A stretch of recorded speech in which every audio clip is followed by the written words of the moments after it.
ভাইটা দিছে শ্বশুর মশাই, আব্বা দিছে তেল। তাই তো আমার গতির কাছে জেট বিমানও ফেল।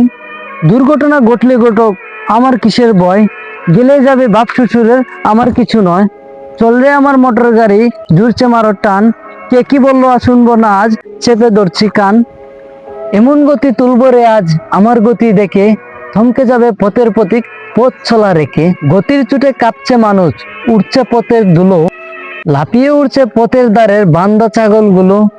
গতি আরো বাড়িয়ে দিলাম, রাস্তা পেয়ে শুরু। হঠাৎ দেখি পথের সামনে বিশাল বড় গরু। ধাক্কা লেগে হুন্ডা আমার পড়লো গিয়ে খাদে। আমার তখন হুঁশ ছিল না, হুঁশ ফিরল 2 দিন বাদে। 2 দিন পরে জ্ঞান ফিরলে ছেয়ে দেখি ভাই, আমার 2 পায়ের জায়গায় আরেক পা নাই। সবকিছু শোনার পরে চমকে গেল গা। বাইকটা নাকি ঠিকই আছে, আমার গেছে পা। আমার শখের বাইকে এখন অন্য লোকের চড়ে। পা হারিয়ে কান্দে আমি, বন্দি হয়ে ঘরে।